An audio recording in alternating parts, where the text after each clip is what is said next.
තේරුවම අපි කොයි හරි ඇති කියලාද හිතන්නේ. ලංකාව 133. අනිත් පැත්තෙන් තේරුවා නම් දුකින් ඉන්න මිනිස්සු ඉන්න රටවල් අපි පළවෙනි 15 දෙනාට අහු වෙනවා. මගේ හද සාක්ෂියට අනුව එක එක නායකයෝ හිටියා නිදාස හම්බුන දවසේ ඉඳලා. නමුත් ඒ කාටවත් අපේ රට ලෝකයේ අනිත් රටවල් වලට සමාන්තරව ඉදිරියට ගෙනියන්න දැක්මක් තිබ්බේ නැහැ. ඒක තමයි යථාර්ථය. මේ රටේ දූෂිත ජාලයක් පවතිනවා මේ රටේ. ඒ ජාලය තමයි මේ රටේ හැම දෙයක්ම වගේ පාලනය කරන්නේ. රටට තෙල් ගේන එක, ගල් අඟුරු ගේන එක, පෝර ගේන එක, එහෙම නැත්නම් ඖෂධ ගේන එක, සල්ලි යොසෙන්නේ කොතනද?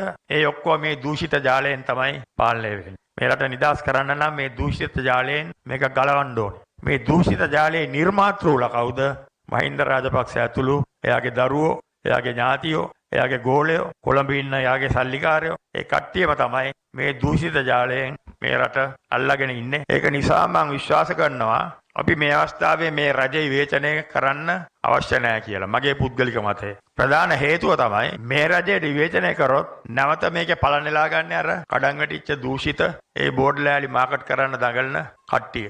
එවනම් අපි ඉස්සෙල්ලා පහර දෙන්න ඕනේ. ඉවර කරලම දාන්න ඕනේ. නැවත ඔලු උස්සන්න බැරි වෙන්නම ඉවර කරන්න ඕනේ. ඒ පරණ දූෂිත කඩා වැටිච්ච පක්ෂ ඒ පක්ෂ උස්සන්න හදන උදවිය. ඒක කරලා ඉවරලා තමයි අපි ආණ්ඩුවේ පැත්තට හැරලා ආණ්ඩුවේ වැරදි තියෙනවා නම් අඩුපාඩු තියෙනවා නම් ඒවා විවේචනය කරන්න ඕන. එතකොට අපි රටට සාධාරණයක් කරනවා. මම හිතන මේ ක්‍රමවේදය ඊටම කාලෝචිතයි කියලා. වර්තමාන රජය ගැන කලකිරීමක් ඇති වුණත් වෙනසක් ඕඩි කියලා හිතුණත් පරණ මීදියට තට්ටු මාරු කරලා නැවතත් ඒ කඩා වැටුණ රට විනාශ කරපු කාලකන්ණි ප්‍රජාව බලයට ගේන ජනතාව උනන්දු වෙයි කියලා මං හිතන්නේ. පරණ පක්ෂ වලට වෙච්ච දේ තමයි උන්වහන්සේලා දැක්ක පහුගිය මැතිවරණවලදී. එක්සත් ජාතික පක්ෂය සහ පොට්ටුවේ මන්ත්‍රීලා 70ක් එකතු වෙලා ගෑස් සිලින්ඩරේ කරගහගෙන දිව්වා.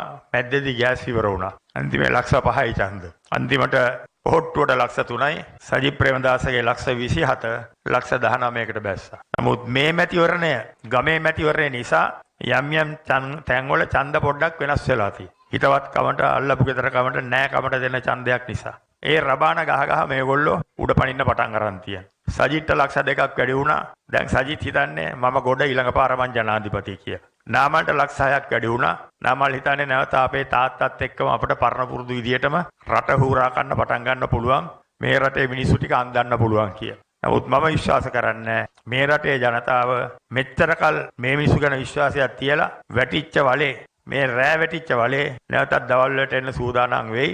ඒ කරපු දේවල් වලින් අද විඳින්න වෙලා තියෙන කරුමය දරුවන්ටත් බාර දෙන තරම් මේ රටේ ජනතාව මෝඩ වෙයි කියලා මම හිතන්නේ.